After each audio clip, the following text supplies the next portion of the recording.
everyone, it's Monday, and I'm Sarah, and Tara is currently in the car on her way to meet John Green.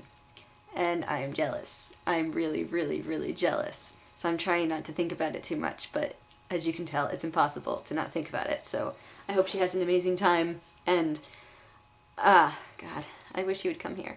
But anyway, that's not even a topic. So I have some questions. Tara was just recently in Chicago, but she's not now. She's in Fort Wayne again. But I'm glad you had fun in Chicago.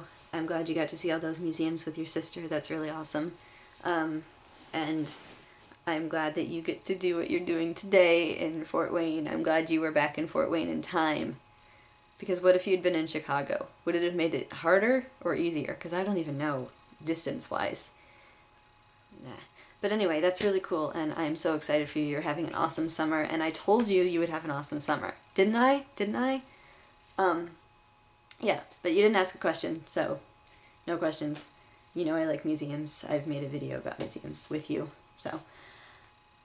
Itzel asked about festivals and things like that come to our towns. I'm saying a lot. We have the Folklife Festival, which comes to DC. I'm pretty sure that's what it's called. And so it's like different cultures all together with their folk stuff, their traditions and everything. I haven't been there in a few years, but I went once and I got a really creepy puppet from, I think, India. And it's like it's like a stick rod puppet. And it's really creepy. I wish I had it. I would show you. I might, when I move back in with my parents in the unforeseeable future, I could maybe show it to you if I remember it. It's really creepy. I'm sure you'll see it eventually. I didn't even name it. It's so creepy. But I wanted it because I love puppets. But yeah, I think that's like the only one that's really, yeah. We have fairs sometimes in parking lots, but that's not the same thing. That's like the one festival.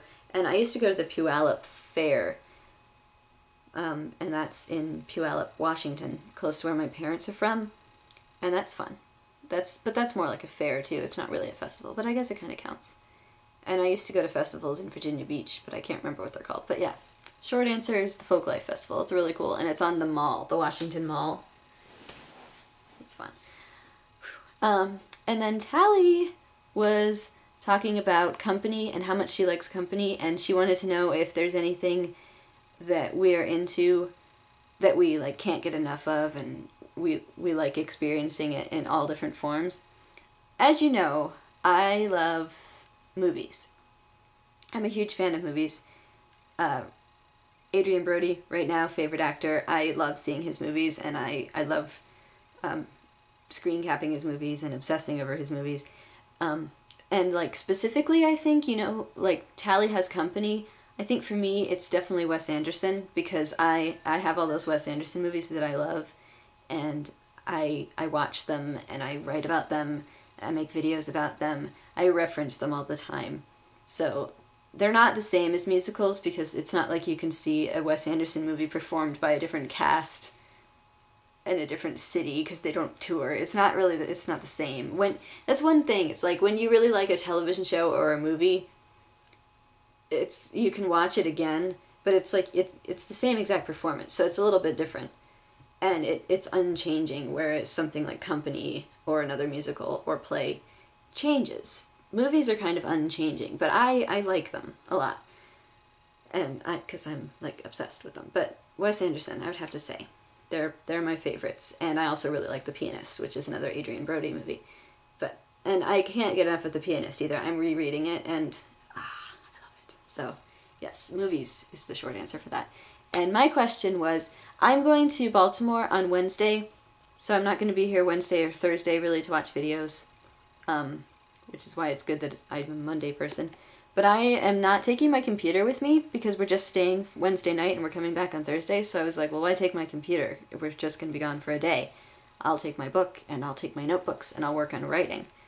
And I'm going to have my phone, so if you text me, I'll still be texting, obviously. But I'm not going to take my computer because it doesn't make any sense. And I just wanted to know, what's the longest time that you've gone without the internet, with like telling yourself you're not going to use the internet at all? and like not even taking the computer with you. What's the longest, and what did you do instead? Because I know for me the internet is a huge source. So like when I'm writing, I usually like to have the internet so I can look things up to make sure I get my facts right and stuff. So without that, it's going to be funny to see if I can even write for very long without going crazy. So I might be tweeting a lot from my phone because I can do that. But like, what's the longest that you've gone without it? And it has to have been you chose to, too. It can't be like your internet was down for a long time or whatever. I want to know like choice. And what did you do without the internet? So, yeah, I will see Tara tomorrow, and I'm so jealous still. And the rest of you, I will see you later on in the week, and I will tell Bono you said hi. Bye!